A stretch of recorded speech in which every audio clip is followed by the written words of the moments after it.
Melody sings को देखने वालों, मेरा प्यार भरा नमस्कार। आपके सामने हाजिर हूं नया एपिसोड लेके। आवाज मेरी डायलॉग बॉलीवुड का इसका 10वां एपिसोड है, पहला पड़ाव। बहुत अच्छा लगता है कि आप मेरे इस प्रोग्राम को बहुत प्यार दे रहे हो, बहुत अच्छे अच्छे कमेंट्स आते हैं, मगर अभी भी लगता है कि बहुत कुछ अधूरा है। बहुत कम लोग देखते हैं, जो मेरी अपनी राय है। मैं कोशिश करूंगा इस प्रोग्राम को और इंटरेस्टिंग बनाने की। जैसे भी मैं डायलॉग डालता हूं, मैं कोई गूगल नहीं करता। जब मेरे मन में आता है कि कोई फिल्म का डायलॉग मुझे चुनना चाहिए आज, यकीन कीजिए मैं पूरी फिल्म देखता हूं उसे, और उस पूरी फिल्म में से एक डायलॉग जो मुझे अच्छा लगता है उसको मैं रिकॉर्ड करता हूं। उसके बाद उसको अच्छी तरह से रिहर्स करने की कोशिश करता हूं और वीडियो भी बाद में बनाता हूं। यकीन मानिए, सब कुछ इसमें कुछ नहीं तो कम से कम 2 घंटे लगते हैं, और 2 घंटे की मेहनत आप लोगों के सामने हर बुधवार को सुबह 10 बजे शेयर करते हैं। तो मैं आपसे यही गुजारिश करूंगा कि उसको और प्यार देते रहिए।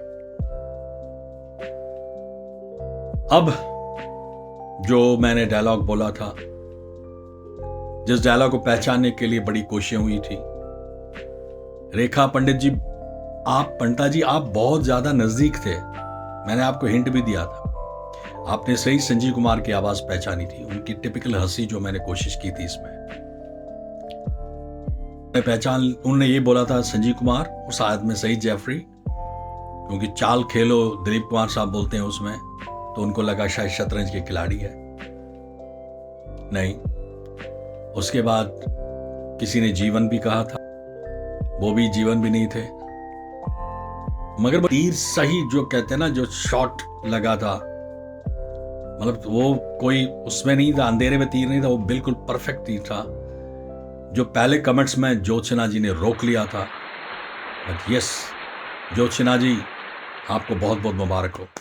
आपने पहले भी एक एपिसोड में सही जवाब दिया था, आपको बहुत बहुत मुबारक। जी हाँ, ये फिल्म थी संघर्ष, 1968 में बनी हुई एच.एस. रावेल साहब की फिल्म संघर्ष, जिसमें दिलीप कुमार साहब थे, संजीव कुमार साहब थे, वेटरन एक्टर्स थे, बलराज सानी, विजंती माला, देवन वर्मा, दुर्गा खोटे, इफ्तिकार, जयंत वही है अमजद खान के फादर। शानदार एक्टर, बहुत शानदार एक्टर, जिसको फिल्म लैंग्वेज में टॉल एक्टर बोलते हैं, जयंत साहब भी थे इसमें। बट अफसोस ये फिल्म लोगों को ज्यादा पसंद नहीं आई। उस टाइप की लैंग्वेज में बॉक्स ऑफिस पे इसकी एवरेज बिजनेस रही थी, मगर इस फिल्म को कई जगह नॉमिनेट किया गया, बहुत सारे अवार्ड्स के लिए नॉमिनेट किया गया था, और कुछ अवार्ड्स भी जीते थे इस फिल्म ने, क्योंकि मास्टरपीस फिल्म बनी हुई थी। एच.एस. रावेल साहब वही है जिनके सुपुत्र ने बाद में कुछ अच्छी अच्छी फिल्में बनाई थी। खासकर उनकी पहली फिल्म थी लव स्टोरी, जिसमें उसको क्रेडिट नहीं दिया गया था, बिकॉज कुछ राजेंद्र कुमार जी के साथ उनका लास्ट में इशू हो गया था। तो शायद जब आप फिल्म देखोगे उसमें क्रेडिट नहीं आएंगे, उनका नाम नहीं आएगा, उस फिल्म का शायद डायरेक्टर का नाम आता ही नहीं है। और बाद में Betaab, love story was a super hit, that was his first film. Betaab super duper hit of Sunny Deol. तो बोथ सन्स को लॉन्च किया था उसने, कुमार गौरव, राजेंद्र कुमार जी के बेटे, फिर सनी देओल को बेताब में। उसके बाद काफी अर्जुन पंडित थी, काफी अच्छी फिल्में बनाई थी। एच.एस. रावेल साहब की भी कई फिल्में मुझे याद है। I think Laila Majnu was this also film, जो उनकी बड़ी सुपर हिट फिल्म रही थी। मेरे महबूब, काफी फिल्में उनकी भी, जो रावेल साहब की, जो एच.एस. रावेल, सीनियर रावेल साहब की फिल्में थी। और उन्होंने जिस टाइम कहते हैं कि जब वो दिलीप कुमार के अपोजिट में एक नए चेहरे की तलाश में थी, तो 2-3 एक्टर्स को पहले उन्होंने चुन लिया था, बट संजीव कुमार को उन्होंने बाद में चुना। और ये बोलते हैं कि जब संजीव कुमार ने, जो मैंने सीन आपके सामने किया हुआ था, जब ये शॉट चल रहा था तो संजीव कुमार का शानदार किरदार देख के दिलीप कुमार साहब घबरा गए कि कहीं इस फिल्म में वो मुझे डोमिनेट ना कर दे। तो ये भी कहा जाता है कि उन्हें रवेल साहब को ये बोला था कि इस एक्टर को हटा दीजिए, किसी और को लाइए, मगर रवेल साहब ने मना कर दिया था। फिर इसी फिल्म में दिलीप कुमार और विजंती माला का भी आपस में झगड़ा हो गया था। उसके बाद उन्होंने कभी साथ में काम नहीं किया। बट इस फिल्म में संजीव कुमार को एक पहचान मिली थी, खासकर इस शॉट में जहां पे जो मैंने आप लोगों के सामने किया था। संजीव कुमार जो है he was a stage actor. Surat के रहने वाले थे, 1938 में पैदा हुए थे सूरत में। बचपन से ही स्टेज करने का शौक था तो स्टेज एक्टिंग की थी। और कहते हैं कि जब वो स्टेज करते थे तो उन्होंने 60 साल के एक किरदार भी किया हुआ, 2-3 ऐसे स्टेज में। और हंगल साहब जो हमारे ए.के. हंगल, उनके डायरेक्शन में एक जो है ड्रामा किया था, स्टेज ड्रामा किया था, जिसमें वो 60 साल के बने हुए थे। संजीव कुमार की खासियत थी है, वो किसी रोल में नहीं बनते थे, वो किसी इमेज में नहीं बनते थे, जो उस टाइम एक ट्रेंड थी। वो इवन ये कहते हैं कि जब उनने अपना नाम बोला था तो उनको हरी भाई नाम से वैसे बुलाते थे। उनका नाम हरिहर जेठालाल जरीवाला ये नाम था उनका, क्योंकि उस टाइम फादर का नाम भी जोड़ते थे वहां साथ में। तो वो कहते हैं कि वो पहले अपने आप को यही नाम बता रहा था, तो बट बाद में उनको फिल्मी नाम दिया गया था। जो पहली फिल्म उन्होंने की थी, जो उनका हम डेब्यू फिल्म बोलेंगे, दैट वाज हम हिंदुस्तानी।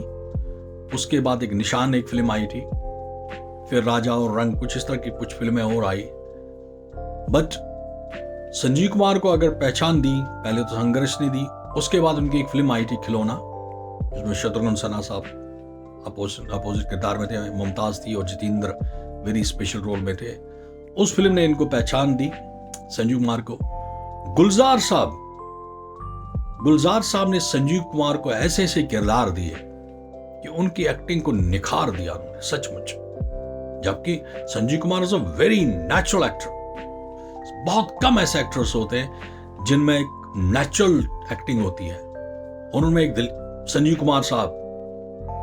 मैं संजीव कुमार को अमिताभ बच्चन या दिलीप कुमार की कैटेगरी से ऊपर रखता हूं जब मैं उनकी एक्टिंग के डिफरेंट रोल्स देखता हूं, जो वो कभी सोच भी नहीं सकते करने के लिए, क्योंकि उनकी इमेज बिगड़ सकती थी। आप याद कीजिए, जब संजीव कुमार बिल्कुल यंग थे तब उन्होंने एक बुड्ढे का किरदार किया था, और वो किसने कराया था उनको? वो कराया था गुलजार साहब ने। परिचय फिल्म अगर आपको याद है, जिसमें जया बहादुरी का उसने बाप का किरदार किया था। और नेक्स्ट फिल्म में फिर उनको ले लिया तो कोशिश, जहां गूंगा और बहरे के रोल में उन्होंने किया था, जिसके लिए उनको काफी अवार्ड्स भी मिले थे।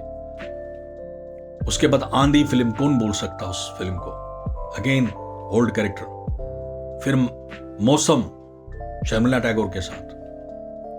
उसके बाद गुलजार साहब ने उनके साथ एक कॉमेडी, लाइट कॉमेडी बनाई थी अंगूर, और इस तरह की कई बहुत सारी फिल्में गुलजार साहब ने उनके साथ बनाई थी।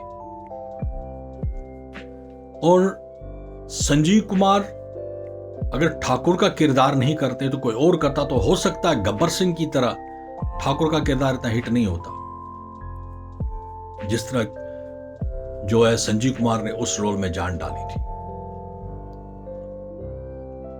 अमिताभ बच्चन के फादर का भी किरदार किया है, याद होगा आपको, त्रिशूल। संजीव कुमार ने एक फिल्म बनी थी ईरान के साथ मिलकर, कोलैबोरेशन फिल्म बनी थी सुबह और शाम, शायद उस फिल्म का नाम था, जो ईरानियन फिल्म बनी थी, जिसमें एक ईरान के बड़े फेमस कैरेक्टर भी थे उसमें, साथ में वहीदा रहमान और संजीव कुमार थे। दोनों लैंग्वेज में बनी थी वो फिल्म। उसके बाद जो धमाका किया संजीव कुमार ने एक और फिल्म में, जिसमें उन्होंने 9 किरदार किए थे, 9 रोल्स इन 1 फिल्म।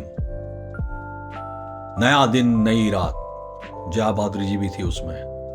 बट क्या एक्टिंग थी, कभी देख लीजिए यूट्यूब पे। दो उसकी स्टोरी इतनी ज्यादा वो नहीं बनाई गई थी, तो बट 9 रोल संजीव कुमार के थे उसमें।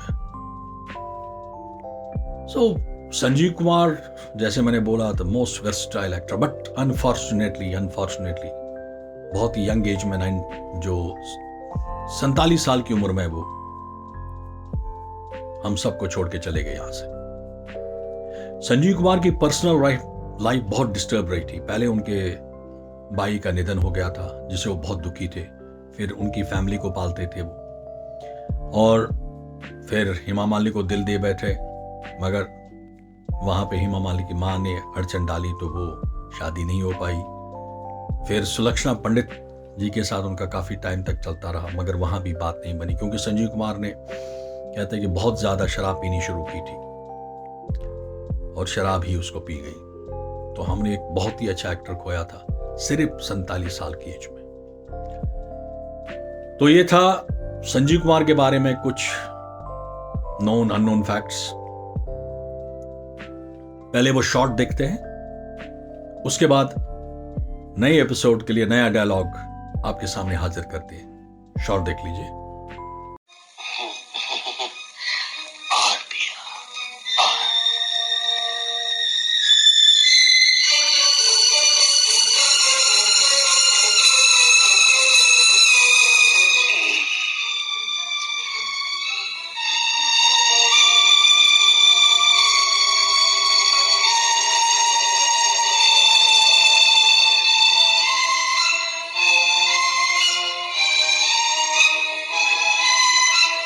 कुंदन, दुश्मनी में सब कुछ जायज है।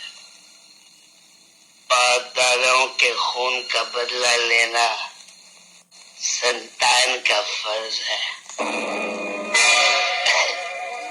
ना? मेरी हाँ ना से क्या होगा भाई? बैर और घृणा का जो बीज पुरखों ने बोया है उसका फल हमें तुम्हें ही भुगतना होगा। चल चलो। चाल तो मैं चल चुका।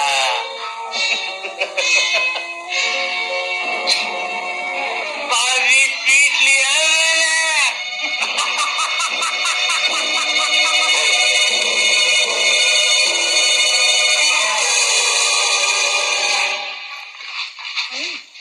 का सीन जिसमें संजीव कुमार साहब और दिलीप कुमार का साहब के साथ और डोमिनेट किया था उस एक पर्टिकुलर शॉट में।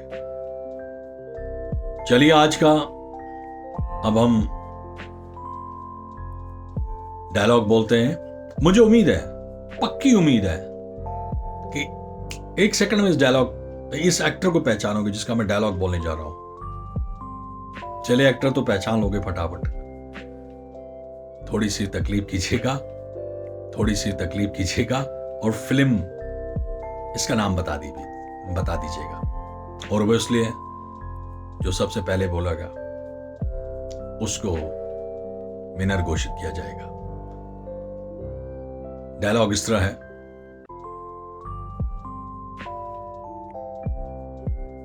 राणा की जिंदगी में कुछ ऐसे हिसाब होते हैं जिन्हें राणा अपनी याददाश्त की किताब में हमेशा के लिए बंद कर देते हैं।